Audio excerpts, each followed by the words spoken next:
boa noite. Fiscalização fecha barracas e restaurantes construídos em área de proteção ambiental. De acordo com o Ministério Público Federal, prédios estão na APA Dunas do Rosado, entre Areia Branca e Porto do Mangue, na região da Costa Branca, Potiguar. E você vai ver ainda, Ribeira tem 24 prédios interditados pela Defesa Civil com risco de desabar. Estruturas vão desde marquises até prédios inteiros. E a minha entrevista hoje aqui no estúdio é com o deputado federal Beto Rosado, do Partido Progressista. Hoje é quinta-feira, 9 de maio de 2019. E o Band Cidade começa agora.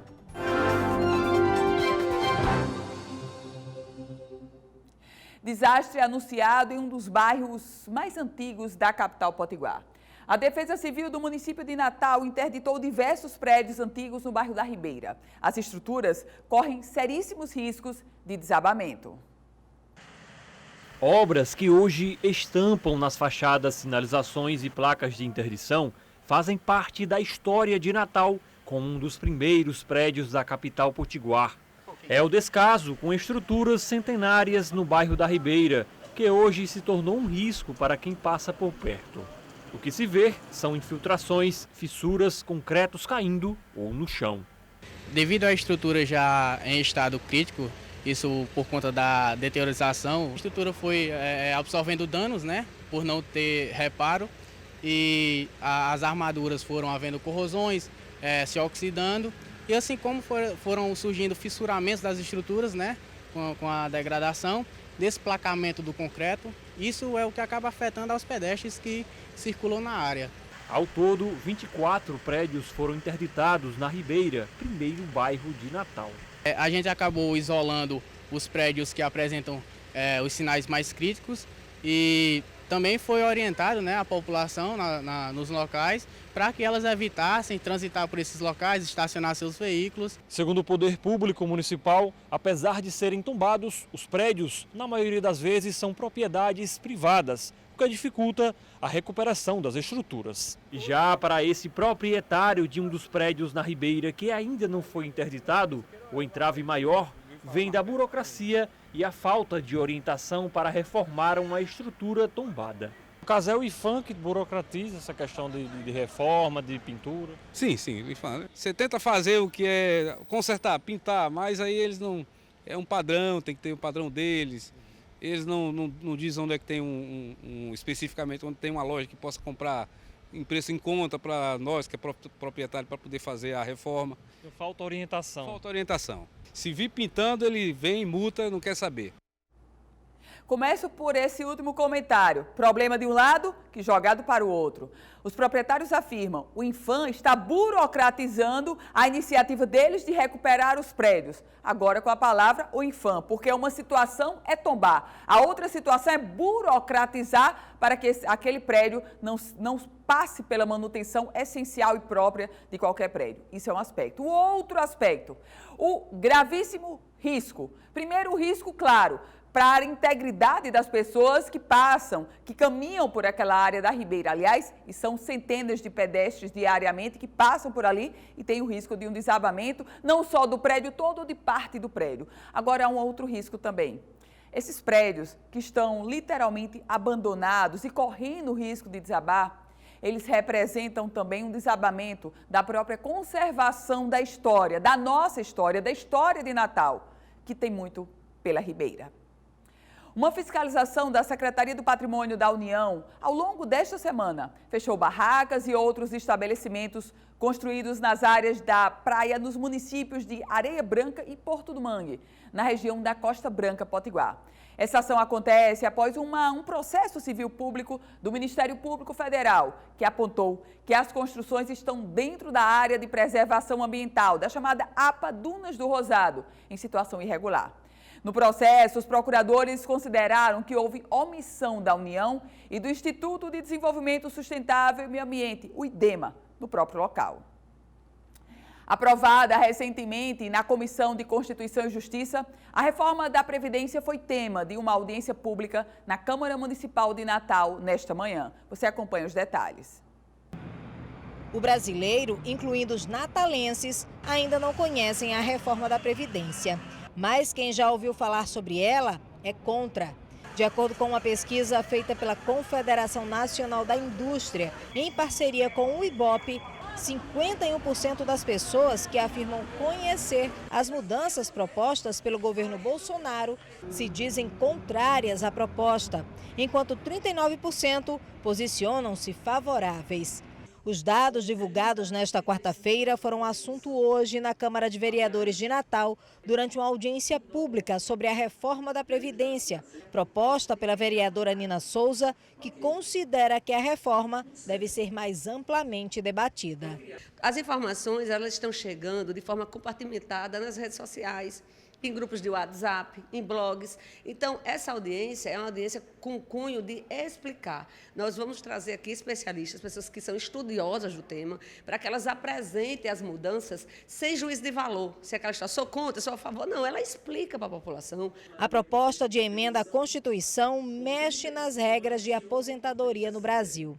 O projeto muda, por exemplo, a idade mínima de aposentadoria de 62 anos para mulheres e 65 anos para homens e estabelece 3 regras de transição.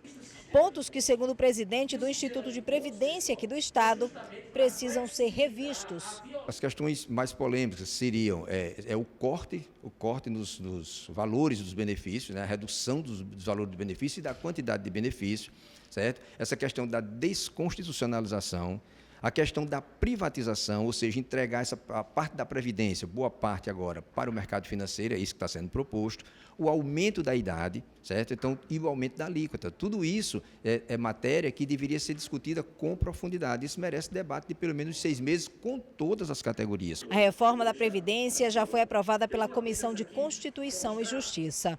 É apontada pelo governo federal como uma das principais medidas para recuperar as contas públicas. Argumento que foi rebatido pelos especialistas durante a audiência. Paralelo a essa reforma, tivemos uma reforma trabalhista que antecedeu e a geração de empregos não veio, né, com ela. Também não tivemos aí uma injeção na Previdência Social de contribuição. A reforma da forma que ela está proposta, a partir do momento que eu retiro a possibilidade de acesso a benefícios, a gente tem que perceber que vai haver uma falta de capital circulando na sociedade.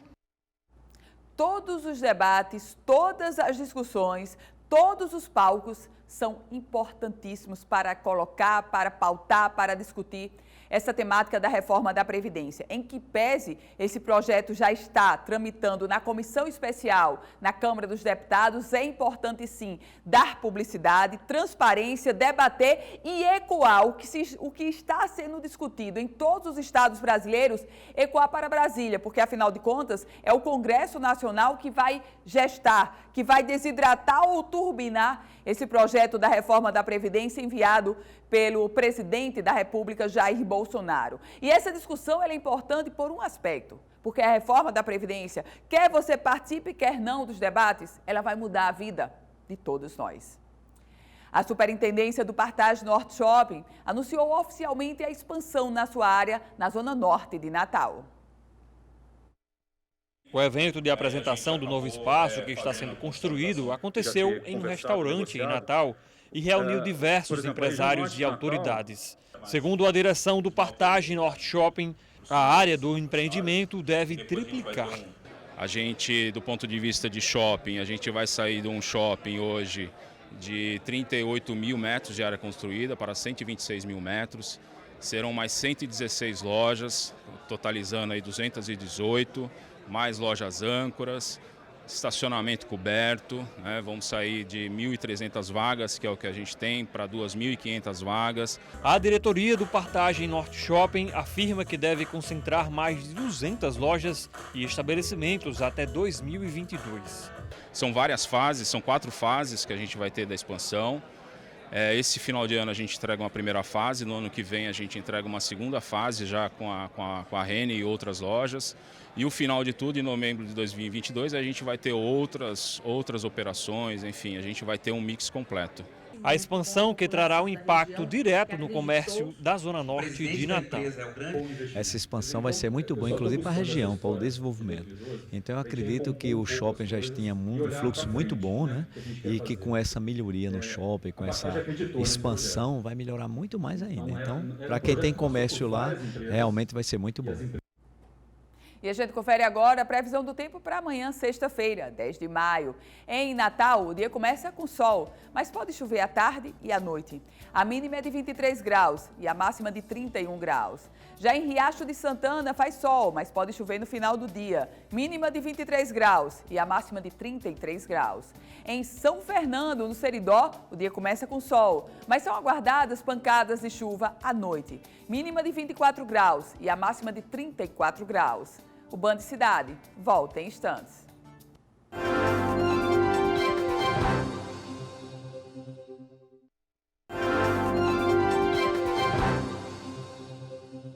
Um decreto assinado pelo presidente Jair Bolsonaro aumenta para 18 a quantidade de profissões que passam a ter direito ao porte de arma. Entre elas, caminhoneiros, advogados, políticos e até nós jornalistas. Como prometido na campanha, o decreto do presidente Jair Bolsonaro facilita o acesso a armas de fogo. O texto amplia não só a quantidade de pessoas que podem ter porte, mas também o tipo de armas permitidas a civis. Pistolas 9mm e .40, por exemplo, deixaram de ser restritas às Forças Armadas e polícias. O critério deixa de ser o calibre e passa a ser a velocidade de saída do projétil. No estande de tiro, a expectativa pelas mudanças era grande. Atiradores esportivos, caçadores e colecionadores estão nos grupos que passam a ter direito ao porte. Eles já podiam portar revólveres ou pistolas carregadas enquanto transportavam armas maiores para a prática esportiva ou caça, com a justificativa de fazer a segurança do armamento mais pesado. Até para ele não perder aquela arma numa eventual ação criminosa, né, para roubar a arma ou as armas que ele esteja transportando. Para fazer parte de um clube de tiro, é preciso não ter antecedentes criminais e passar por uma avaliação psicológica e por uma prova prática. A idade mínima é de 18 anos, mas com autorização de um responsável legal, será possível a um menor de idade praticar tiro esportivo. Já para o porte, é preciso ter mais de 25 anos, residência fixa, comprovação de ocupação lícita e não estar respondendo a inquérito nem a processo criminal. Para obter o porte, será necessário passar por um curso de capacitação técnica credenciado pela Polícia Federal. David aprendeu a atirar quando serviu à aeronáutica. Ao contrário do que todo mundo pensa, que é só chegar, pegar uma arma e apertar o gatilho, não é bem assim. A pessoa tem que ter uma aptidão, né? Ela tem que ter aptidão física e mental para poder manusear uma arma de fogo. No total, 18 categorias ganharam direito ao porte. Dentre elas, caminhoneiros, políticos no cumprimento do mandato, jornalistas que atuem na cobertura policial, advogados, agentes de trânsito, servidores de segurança pública, incluindo os inativos, e moradores de área rural. No início do ano, Bolsonaro já havia editado outro decreto facilitando a posse de armas. As duas medidas, que flexibilizam a posse e agora o porte, foram alvo de críticas de especialistas em segurança pública, que acreditam que o texto assinado pelo presidente, na prática, possibilita o porte efetivo para qualquer pessoa, desde que ela entre para um clube de tiro. Tudo que poderia ser conseguido por decreto, nós o fizemos o de ontem, até porque estamos cumprindo, dessa forma, uma manifestação popular efetivada em 2005 por ocasião do referendo. Nada mais fizemos do que aquilo que estava ao alcance do presidente via decreto e atendendo a população que foi às urnas decidindo pelo direito da legítima defesa. O decreto deve ajudar a aumentar o interesse que já vinha em alta. Neste clube de tiro, por exemplo, a procura cresceu muito nos últimos anos. Para se ter uma ideia, em 2016 eram apenas 220 associados. Hoje, o número passa de 2.300. A Polícia Federal, que cuida do cadastro de posse de armas para quem tem armamento em casa ou no trabalho, tem 676 mil registros ativos. Já o Exército faz o cadastramento de atiradores esportivos. Hoje, são 240 mil em todo o país. Ainda na pauta federal, o Supremo Tribunal Federal decidiu que as Assembleias Legislativas têm o poder de revogar prisões de deputados estaduais determinadas pela Justiça. Você acompanha agora o desdobramento disso. O presidente do Supremo, Dias Toffoli, tinha votado contra a imunidade parlamentar, mas hoje mudou de ideia. Com um novo voto, a maioria da Corte autorizou que as assembleias legislativas possam revogar as prisões ou medidas cautelares impostas a deputados estaduais. Com a imunidade parlamentar, que já existe para deputados federais e senadores, eles só poderão ser presos em flagrante ou em casos de crimes inafiançáveis. O julgamento começou em 2017, foi interrompido e retomado hoje. O presidente da Assembleia do Rio de Janeiro, onde 6 deputados estão presos por corrupção, afirmou que, apesar da decisão do Supremo, não vai colocar em votação a revogação das prisões. Essa decisão do Supremo Tribunal Federal significa uma derrota, sobretudo para o próprio Judiciário. Afinal de contas, agora as determinações de prisão do Judiciário sobre deputados federais, estaduais, senadores, elas vão passar pelo crivo dos seus próprios pares. E, portanto, você há de combinar comigo que são raríssimas as chances dessas prisões serem mantidas. Agora, a próxima empreitada, certamente, são as câmaras municipais irem no mesmo vácuo e buscando esse mesmo superpoder acima do próprio Judiciário. O ministro Dias Toffoli surpreendeu no seu voto. Lá em 2017, pensava de uma forma. Agora, em 2019, aplicou marcha ré. E no próximo bloco, a gente conversa aqui no estúdio com o deputado federal Beto Rosado. Band e Cidade. Volta já.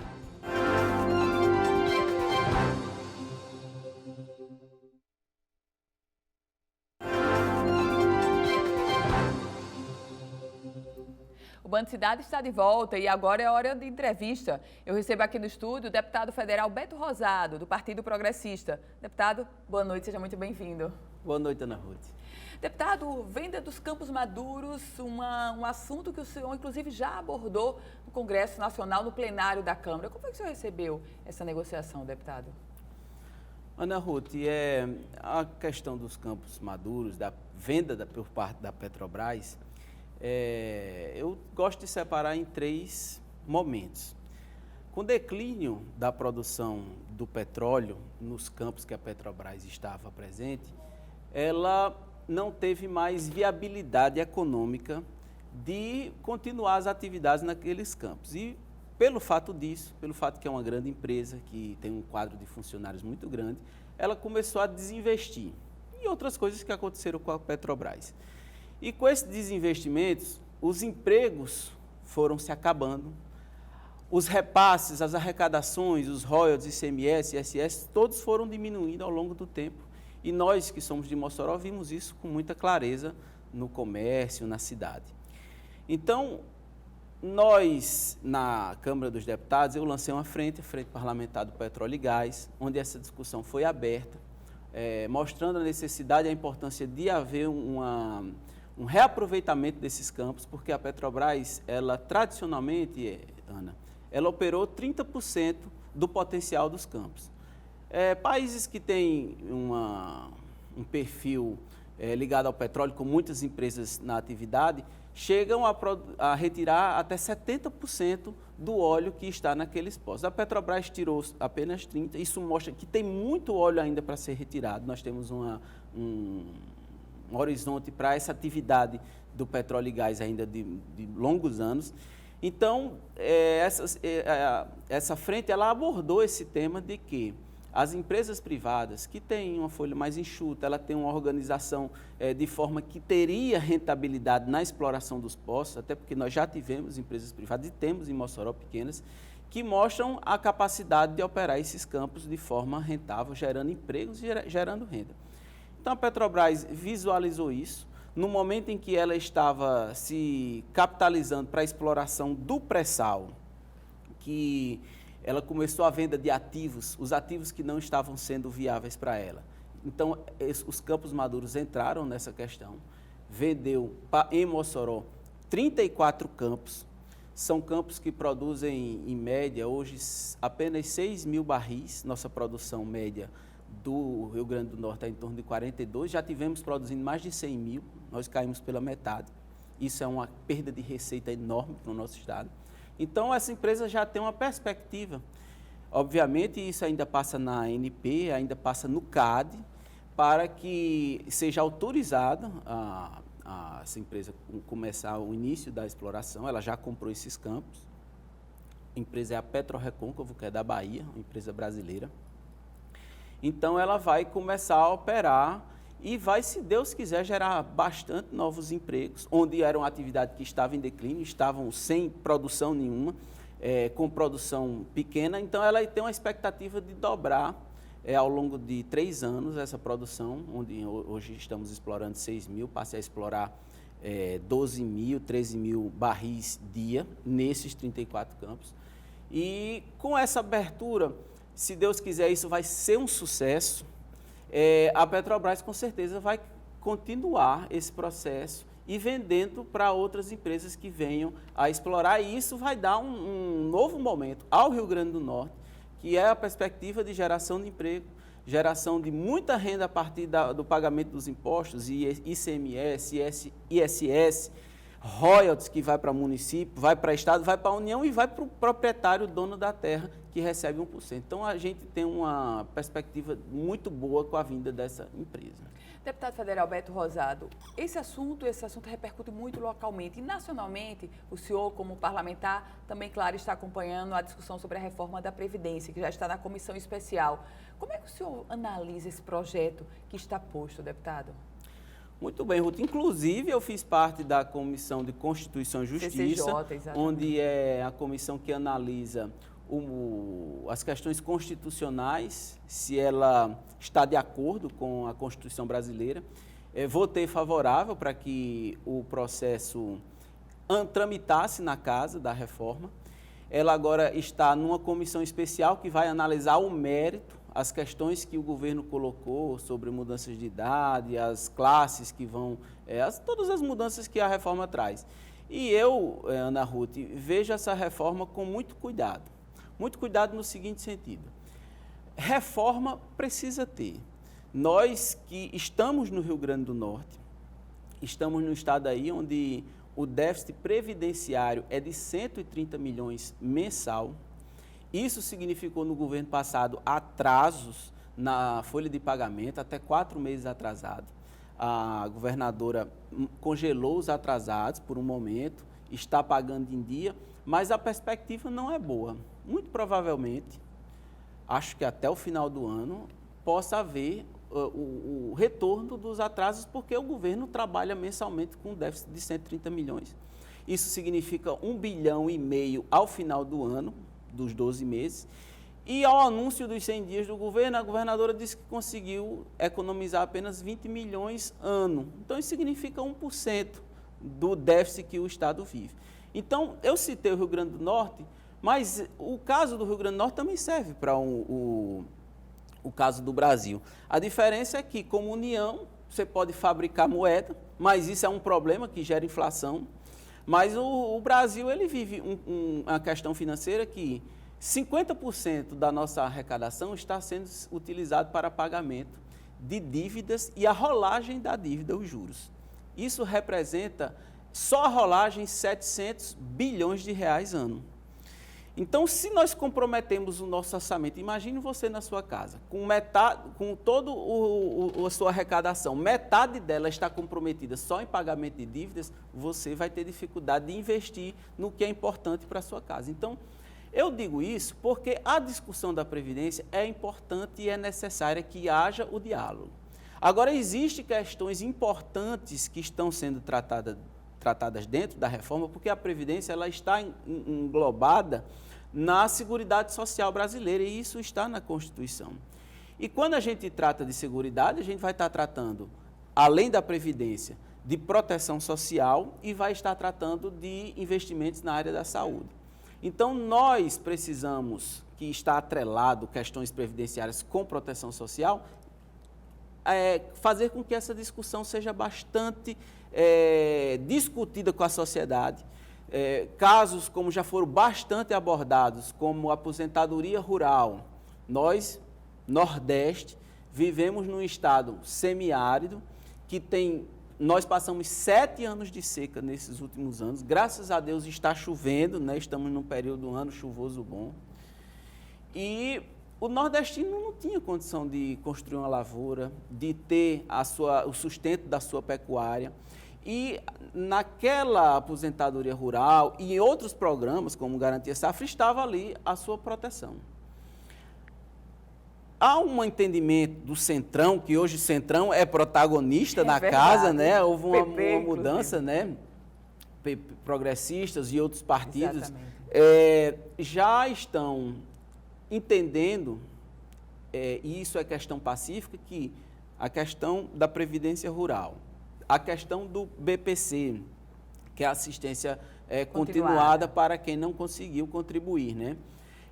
Não haja essa mudança, a redução que haveria, né, de R$400, com um aumento de 600, para manter o pagamento atual, que é em torno de R$1.000, e também uma questão que o governo abordou, que é muito delicada, que é a nossa desconstitucionalização, né? Desculpe, acho que o termo é desconstitucionalização, que aí eles teriam condição de mexer na Previdência com quórum menor. Deputado Beto Rosado, muito obrigada, deputado. Uma excelente noite para o senhor. Obrigado. E o Band Cidade vai ficando por aqui. Você acompanha agora o Jornal da Band e a gente volta a se encontrar amanhã, 18h50. Excelente noite para você.